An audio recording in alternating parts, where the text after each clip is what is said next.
বন্ধুরা, welcome to মহুয়া বিশ্বাস blog. আশা করি তোমরা সবাই ভালো আছো, আমিও ভালো আছি। তো আজকে যেহেতু বাড়িতেই আছি, তা বাড়ির রান্নাবান্না যেগুলো করবো সবই শেয়ার করব। তো চলো, সকালের আজকে টিফিন এখনও খাওয়া হয়নি। টিফিন করেছি, ছেলেকে একটা ডিম টোস্ট ভেজে দিয়েছি, ও খেয়ে নিয়েছে। আর এই দেখো, তোমার দাদা ভাই আর আমি খাবো, মুড়িটা গরম করেছি আর এই যে ডিমের ভুজিয়া করে নিয়েছি। তো এই দিয়ে হচ্ছে সকালের টিফিনটা সারবো। আর এইদিকে দেখো, আমি ভাতে জল বসিয়ে দিয়েছি হাঁড়ি। আর এদিকে মুসুরির ডাল সিদ্ধ বসিয়ে দিয়েছি, ধুয়ে বসিয়ে দিলাম। এখন চালটা ধুয়ে দিয়ে দেবো হাঁড়িতে। তা আজকে রান্না করবো হচ্ছে আলু পোস্ত করব আমাদের জন্য, আলু পোস্ত ডাল। আর তোমার দাদা ভাইয়ের জন্য করব আলু সিদ্ধ, কেননা ও আবার আলু পোস্ত খেতে চায় না। তো ভিডিওটাকে স্কিপ না করে পুরো ভিডিওটা দেখবে আর বেশি বেশি করে শেয়ার করবে। হচ্ছে মুড়ি দিয়ে আর ডিমের ভুজিয়া দিয়ে খাচ্ছি। কারা কারা এরকম খাবার পছন্দ করে কমেন্টে জানিও। ডালটা সিদ্ধ হয়ে গেছে, আমি নুন হলুদ দিয়ে দিয়েছি আর কটা কাঁচা লঙ্কাও দিয়ে দিয়েছি। তো এখন আমি ফোড়ন দেব, তার জন্য এই যে শুকনো লঙ্কা রেডি করে রেখেছি। আর এটার মধ্যে আলু সিদ্ধ বসিয়ে দিয়েছি। আর এই যে ভাত উপর দিয়ে দিলাম। আর আলুগুলো কেটে ধুয়ে আসলাম, যেহেতু পোস্ত করব। তাই এই যে পোস্তটা আমি ঢেলে নিয়েছি, এখনও গুঁড়া করা হয়নি, গুঁড়ো করব। গুঁড়ো করে তারপর বেটে নেব কাঁচা লঙ্কা দিয়ে। তো লেবু কেটে নিয়েছি, এই যে গন্ধরাজ লেবু, সব রেডি করা। আজকে বেশিক্ষণ লাগবে না রান্না করতে, ডালটা শুধু ফোড়ন দেবো আর এসে রান্না করব আলু পোস্ত। আর লঙ্কা ভাজবো কয়টা, এই যে তোমার দাদাভাইয়ের আলু সিদ্ধর জন্য। তা ডালটা আগে ফোড়ন দিয়ে, এর মধ্যে লঙ্কা দিয়ে দিয়েছি, এখন দেব জিরে, গোটা জিরে ফোড়ন দেবো আজকে। আর এটাতে আলু সিদ্ধ তো সিটি মারছে, তাই এই যে গোটা জিরে ফোড়ন দিয়ে দিলাম। এবার ডালটা, এটা পোড়া পোড়া হলে ডাল ঢেলে দিলাম, বাটির থেকে নিয়ে কড়াইতে ঢেলে দিয়েছি। এবার ডালটা ফুটে উঠুক, তাহলেই হয়ে যাবে। ফোড়ন দেওয়া গেছে, গোটা জিরে আর শুকনো লঙ্কা দিয়েছি।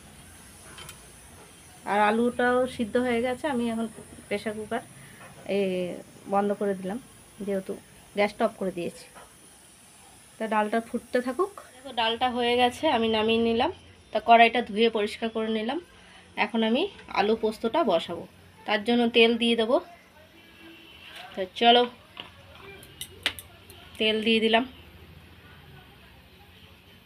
আলু পোস্ত করবো যেহেতু। আর কালো জিরা ফোড়ন দেব, দিয়ে আলুগুলো ছেড়ে দেবো। তেলটা গরম হোক। ওহ, প্রচণ্ড গরম লাগছে গো। কালো জিরা ফোড়ন দিয়ে দিলাম আলুগুলো। এবার আমি নাড়াচাড়া দিয়ে দেবো।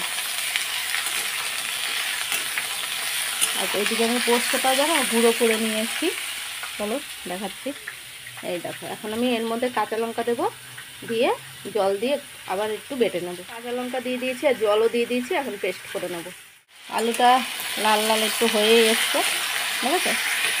তা এখন আমি একটু নুন দিয়ে দেবো আন্দাজ করে, আর হচ্ছে হলুদ দেবো অল্প একটু, কেন পোস্ত তো হলুদ দিলে ভালো লাগে না। আমি অল্প একটু দেবো কালারের জন্য। এই যে একটুখানি হলুদ দিলাম, আর দেবো হচ্ছে নুন। নুনটা হচ্ছে স্বাদ অনুযায়ী। এই যে দিয়ে দিলাম নুন 3.5 চামচ। তো এবার একটু নাড়াচাড়া দিয়ে নেবো। আর পোস্ত তো বাটাই হয়ে গেছে, পোস্তটা এখন দেবো না, এখনও দেরি আছে, আলু আরও ভাজা হবে তারপরে। এই যে পোস্ত বাটা হয়ে গেছে, কাঁচা লঙ্কা আর পোস্ত। আলুগুলো একদম লাল লাল হয়ে গেছে, বুঝেছো। তো এখন আমি দিয়ে দেবো পোস্ত বাটাটা। পোস্ত আর কাঁচা লঙ্কা একসাথে বেটে নিয়েছি, তো এই যে ঢেলে দিয়ে দিলাম।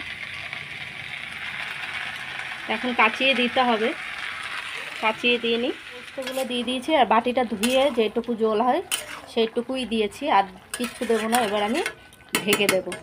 ঢেকে দিলে কি হবে, মজে যাবে সুন্দর করে আলুটাও। এই যে এখন আমি ঢাকা দিয়ে দিলাম ভালো করে। আর এইদিকে দেখো, কাঁঠালের বীজগুলো কেটে নিচ্ছি এইভাবে, যে আমি ভাজা করব। অনেক দিন ধরে পড়ে রয়েছে কাঁঠালের বীজগুলো, খাবো খাবো করে আর খাওয়াই হচ্ছে না। তো এখন কেটে নিই, তাহলে ভাজা করলে কুটমুট কুটমুট করবো, বেশ ভালো লাগে খেতে। পোস্তটা হয়ে গেছে, এখন আমি বাটিতে নামিয়ে নেব, দেখেছো। এইটা একদম খুব শুকনা শুকনা করিনি, এরকম গা মাখা থাকবে। আর এই যে তোমার দাদাভাই আলু সিদ্ধ হয়ে গেছে, এটাকে আমি এখন শুকনো লঙ্কা আর তেল দিয়ে মেখে দেবো। তা আলুটা নামিয়ে দিই, আলু পোস্তটা হয়ে গেছে যখন। আর এদিকে দুধ জাল বসিয়েছি। আলু পোস্তটা আমার হয়ে গেছে, এখন বাটিতে আমি নামিয়ে নিয়েছি। আর এদিকে কড়াইটা পরিষ্কার করে নিলাম, এখন এর মধ্যে তেল দিয়ে লঙ্কাটা ভেজে নেব। এই যে, আর এই যে কাঁঠালের বীজগুলো সব ছাড়িয়ে নিয়েছি, কিছুটা ভাজবো আর কিছুটা রেখে দেবো। এই দেখো কাঁঠালের বীজগুলো আমার ভাজা হয়ে গেছে। আর এইদিকে লঙ্কা ভেজে নিয়েছি, তেল এটা মেখে দেবো তোমার দাদাভাইকে। তাই যে কাঁঠালের বীজটা ভাজা ভাজা হয়ে গেছে। বন্ধুরা এই যে রান্না বান্না সব কমপ্লিট করে এসে খেতে বসে পড়লাম, তাও 2টো বেজে যাচ্ছে, 2টো বাজেনি, বাজবে।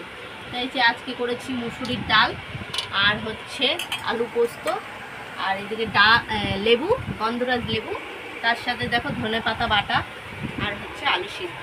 আজকের মেনু এই। দেখো তোমার দাদাভাই এই দেখো ধনেপাতা বাটা দিয়ে খেতে বসে পড়েছে। তা ধনেপাতা বাটা কেমন হয়েছে? তা এই হচ্ছে দুপুরের খাওয়া দাওয়ার মেনু। কারা কারা এরকম খাওয়ার পছন্দ করো কমেন্টে জানিও, আর যা যা হবে সবই। এই যে রাতের খাবার নিয়ে বসে পড়েছি। রাতের খাবার এই যে ডাল, আলু সিদ্ধ, তার সাথে আলু পোস্ত, এই দিয়ে এখন খাওয়া দাওয়া সারবো। কালকে যেহেতু দোকান আছে, দোকানও যেতে হবে, তাও 10টা বেজে গেছে। খেতে বসতেই দেরি হয়ে গেল আজকে, কারণ তোমার দাদাভাই আবার গেল দোকানে মালপত্র আনতে গেছে। আর এই আসলো এখন, ভাত নিয়ে সবাই বসে পড়েছে। খাওয়া দাওয়া সেরে নিই, কালকে নতুন ভিডিও নিয়ে আসবো। ভিডিওটা যদি ভালো লাগে লাইক কমেন্ট সাবস্ক্রাইব